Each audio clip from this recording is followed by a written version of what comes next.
Hello दोस्तों, welcome to back my YouTube channel. तो कैसे हैं आप सभी लोग? उम्मीद करता हूं मस्त होंगे, ज़बरदस्त होंगे। दोस्तों, मेरा नाम शशि सोएग और आप देख रहे हैं आपका अपना YouTube channel SSR growth classes. तो दोस्तों, आज का हमारा टॉपिक क्या होने वाला है? टॉपिक हमारा आज का होने वाला है प्रोकैरियोटिक एंड यूकैरियोटिक कोशिका में अंतर। ठीक, आज हम इस टॉपिक को कवर करने वाले हैं। जैसा कि दोस्तों हर बार हमारे पेपर में प्रोकैरियोटिक एंड यूकैरियोटिक कोशिका से अंतर जरूर बनता है। या तो कभी पूछ लेगा प्रोकैरियोटिक कोशिका किसे कहते हैं, तो पूछ लेगा यूकैरियोटिक कोशिका किसे कहते हैं। ठीक,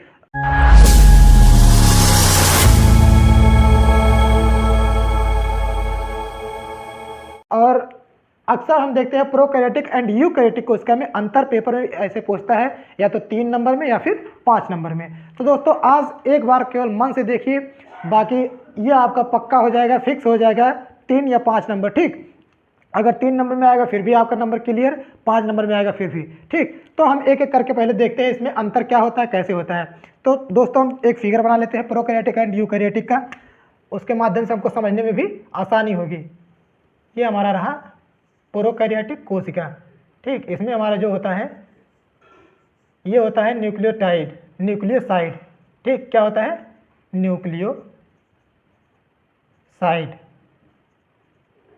इसमें ये हमारे क्या हो गए? जीव द्रव्य, जीव द्रव्य, या तो फिर हम इसको साइटोप्लाज्म कह सकते हैं, साइटोप्लाज्म। ये हमारा हो गया साइटोप्लाज्म।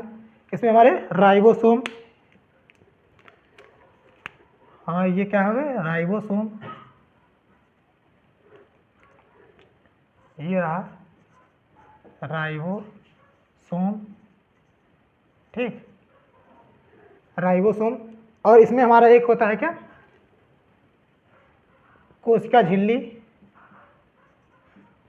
कोशिका या सेल मेम्ब्रेन कह सकते हैं इसको। ठीक, ये हमारे रहे प्रोकैरियोटिक कोशिका। जबकि यूकैरियोटिक कोशिका का फिगर हम बना देते हैं। ये हमारा क्या रहा?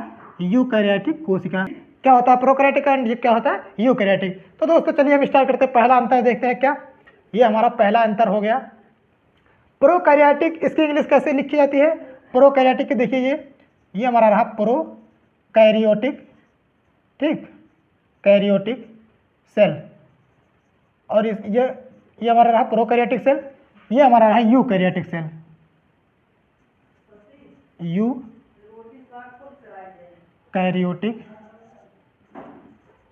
सेल। ठीक, ये हमारा प्रोकैरियोटिक एंड यूकैरियोटिक। अब हम इसके नाम से ही पहला अंतर देख लेते हैं कैसे निकलता है। इसके नाम से इसमें हमारा क्या है? प्रोकैरियोटिक। ठीक, प्रो का मतलब क्या होता है? प्रीमेटिक। क्या होता है? प्रीमेटिक, प्रीमेटिक। ठीक, ये हमारा प्रीमेटिक। प्रीमेटिक मतलब होता है प्राग या प्राचीन, आद्य या प्राचीन। क्या होता है? आद्य या प्राचीन। ठीक, प्री मतलब हमारे क्या होता है? प्रीमेटिक मतलब क्या होता है? हमारे आद्य या प्राचीन। और कैरियोटिक मतलब क्या होता है? ये हमारा कैरियोटिक, कैरियोटिक इसका मतलब क्या होता है? न्यूक्लियस। क्या होता है? न्यूक्लियस। ठीक, ये हमारा इसका मतलब हो गया केंद्रक। मतलब इससे हमें क्या समझ में आया कि जो हमारा प्रोकैरियोटिक कोशिका है उसमें हमारे प्राचीन केंद्रक मतलब पुराने टाइप के केंद्रक पाए जाते हैं, अर्थात इसमें केंद्रक कला हमारा विकसित नहीं होता। ठीक, इसमें हम देखते हैं क्या हो गया हमारा? केंद्रक कला विकसित नहीं होता प्रोकैरियोटिक में। सॉरी, प्रोकैरियोटिक कोशिका में, प्रोकैरियोटिक कोशिका में, कोशिका में केंद्रक विकसित नहीं होता, केंद्रक विकसित नहीं होता, विकसित नहीं होता। ठीक, अगला हमारा क्या है? अब यूकैरियोटिक में देख लेते हैं। यूकैरियोटिक में क्या होता है एक बार समझते हैं। यू मतलब हमारा क्या हो गया? ये हमारा रहा यू। इसका मतलब होता है गुड। क्या होता है? गुड या वेल। ठीक, ये हमारा गुड या वेल। और कैरियोटिक मतलब न्यूक्लियस। कैरियोटिक मतलब क्या हो गया? कैरियोटिक मतलब न्यूक्लियस। ठीक, न्यूक्लियस। ये हमारे यूकैरियोटिक मतलब न्यूक्लियस, तो मतलब गुड मतलब अच्छा, वेल मतलब अच्छा। तो हमारे इसमें जो होता है यूकैरियोटिक में अच्छे प्रकार का न्यूक्लियस मतलब केंद्रक। ठीक, तो हम कह सकते हैं क्या, इसमें हमारा पहला अंतर क्या होगा, ये यूकैरियोटिक में, यूकैरियोटिक कोशिका में, यूकैरियोटिक कैरियोटिक कोशिका में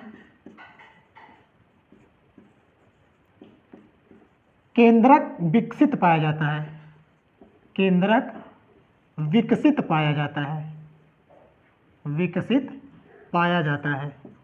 ठीक, ये तो हमारा रहा पहला अंतर।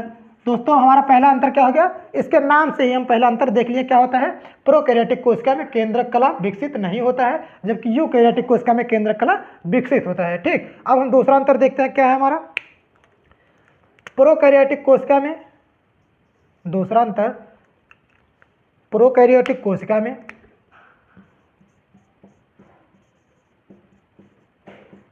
कैरियोटिक कोशिका में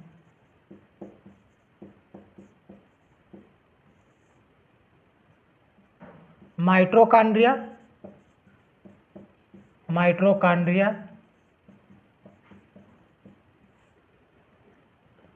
लाइसोसोम, लाइसोसोम, वैक्यूल या रिक्तिका इसको बोलते हैं, रिक्तिका, ये सभी कोशिकांग, ये सभी कोशिकांग नहीं पाए जाते हैं। ठीक, ये सभी कोशिकांग नहीं पाए जाते हैं, कोशिकांग नहीं पाया जाता। ठीक, जबकि हमारे यूकैरियोटिक में क्या होता है, यूकैरियोटिक में हमारे ये सभी कोशिकांग पाए जाते हैं। ठीक, यूकैरियोटिक कोशिका में हमारे क्या है, इसमें हमारे केंद्रक, जैसे देखिए इसमें हमें कहीं दिख रहा है, जैसे हमारा क्या हो गया माइटोकॉन्ड्रिया, लाइसोसोम, रिक्तिका कहीं नहीं दिख रही ना, जबकि हमारे यूकैरियोटिक में क्या है, ये देखिए हमारे सभी कोशिकांग दिख रहे हैं। ये हमारा रिक्तिका हो गया, इधर माइटोकॉन्ड्रिया, ठीक, ये सब वैक्यूल हो गए, ये सभी हमारे यूकैरियोटिक में इसमें पाए जाते हैं, इसमें सभी कोशिकांग पाए जाते हैं, कोशिकांग पाए जाते हैं।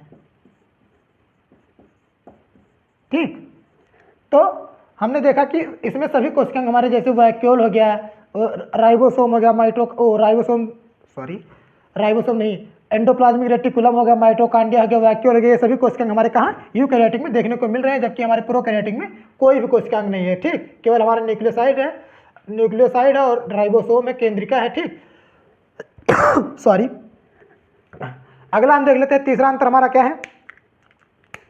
तीसरा अंतर प्रोकैरियोटिक कोशिका में, प्रोकैरियोटिक कोशिका में कैरियोटिक कोशिका में 70S कोशिका में 70S राइबोसोम पाया जाता है, 70S राइबोसोम पाया जाता है। ठीक, पाया जाता है, जबकि हमारे यूकैरियोटिक कोशिका में क्या होता है, यूकैरियोटिक कोशिका में हमारे 80S राइबोसोम पाया जाता है।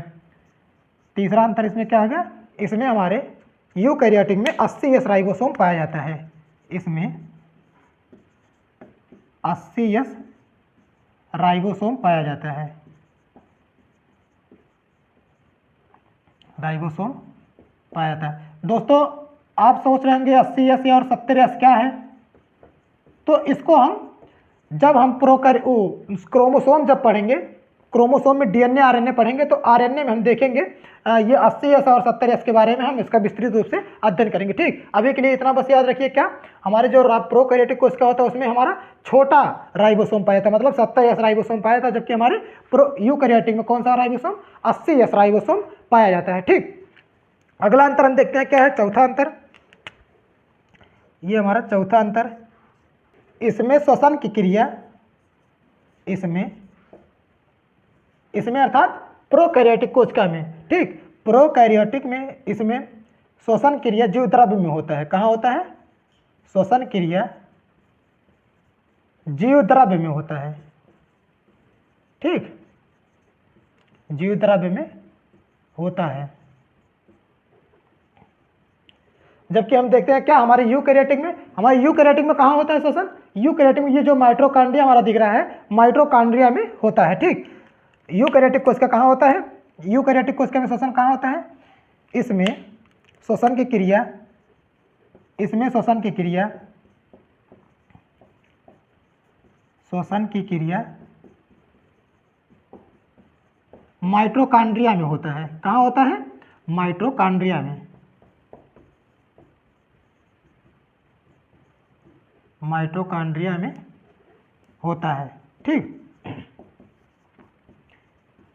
ये इतने हमारे हो गए। अब अगला हम देखते हैं पांचवा अंतर क्या है प्रोकैरियोटिक कोशिका में। पांचवा अंतर, इसका स्क्रीनशॉट लीजिए, उसके बाद हम हटाते हैं, फिर लिखते हैं पांचवा छठवां। तो दोस्तों अगला हम देखते हैं पांचवा अंतर क्या है प्रोकैरियोटिक कोशिका में, मतलब इस कोशिका में, कोशिका के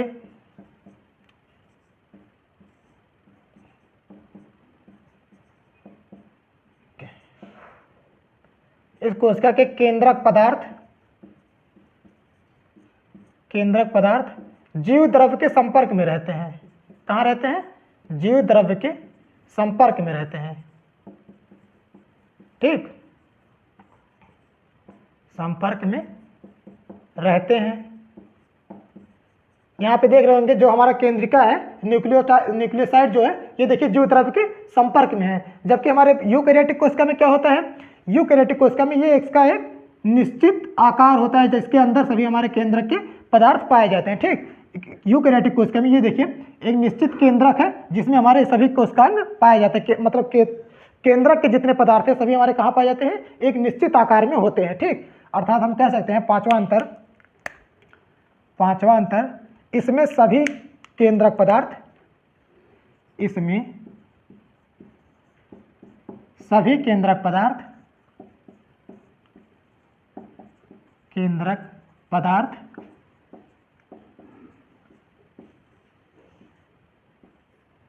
एक केंद्रक कला में होते हैं, एक निश्चित केंद्रक कला के भीतर होते हैं, निश्चित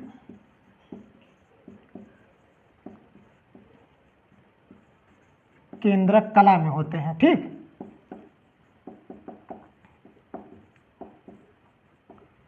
जैसा कि दोस्तों फिगर में दिख रहा होगा कि ये जो हमारे केंद्रक पदार्थ हैं, इसके यूकैरियोटिक कोशिका के केंद्रक पदार्थ जो हमारे कहाँ हैं? एक निश्चित केंद्रक में ही उपस्थित होते हैं। अगला हम देखते हैं छठा अंतर क्या है हमारा प्रोकैरियोटिक कोशिका में। छठा अंतर हम देख लेते हैं।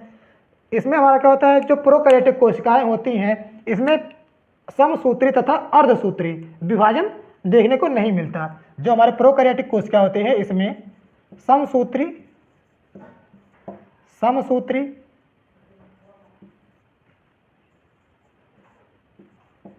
समसूत्री तथा अर्धसूत्री विभाजन देखने को नहीं मिलता। ठीक, अर्धसूत्री विभाजन नहीं होता, विभाजन नहीं होता। जबकि हमारी यूकैरियोटिक कोशिका में क्या होता है? अर्धसूत्री एवं समसूत्री विभाजन देखने को मिलता है। इसमें समसूत्री और अर्धसूत्री दोनों विभाजन देखने को मिलते हैं। ठीक, इसमें समसूत्री एवं अर्धसूत्री, अर्धसूत्री दोनों विभाजन देखने को मिलते हैं, दोनों विभाजन देखने को मिलते हैं। ठीक, अगला हमारा क्या है? सातवां अंतर हम देख लेते हैं। इसके हम जैसे कि हमारे किन किन जीवों में देखने को मिलता है? प्रोकैरियोटिक कोशिका जो होती है ये हमारे जैसे बैक्टीरिया हो गए, ठीक, विषाणु हो गए, इन सभी में हमको देखने को मिलती है। बैक्टीरिया, वायरस या नीलहरी शैवाल जैसे। ठीक, किसमें? ये प्रोकैरियोटिक कोशिका जीवाणु, विषाणु,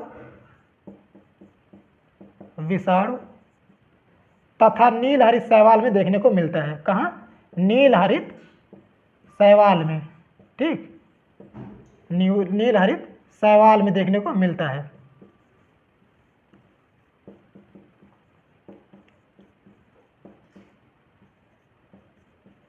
जबकि हमारा प्रोकैरियोटिक यूकैरियोटिक में क्या होता है, यूकैरियोटिक कोशिका हमारे सभी उच्च कोटि के या बहुकोशिकीय जीवों में देखने को मिलता है। किसमें? उच्च कोटि के जीवों में देखने को मिलता है। ठीक, जो हमारा यूकैरियोटिक होता है यह उच्च कोटि के जीवों जैसे यह कोशिका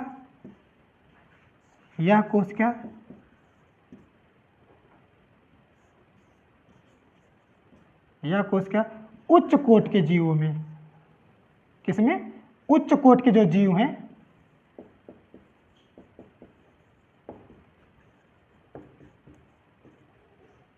उच्च कोटि के जीव जैसे कौन?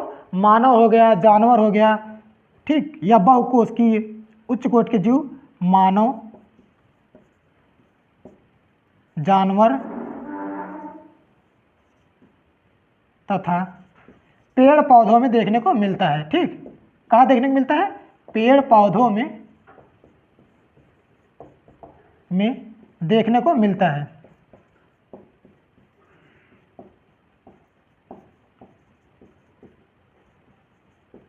तो दोस्तों इतना ही हमारा प्रोकैरियोटिक यूकैरियोटिक कोशिका।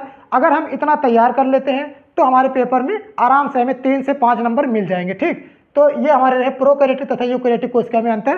प्रोकैरियोटिक कोशिका हमारा कुछ इस तरह से दिखता है, जबकि हमारा यूकैरियोटिक कोशिका जो होता है कुछ इस तरह से दिखता है। इसमें हमारे केंद्रक कला विकसित होते हैं, इसलिए हमारे कोशिकांग ज़्यादा पाए जाते हैं।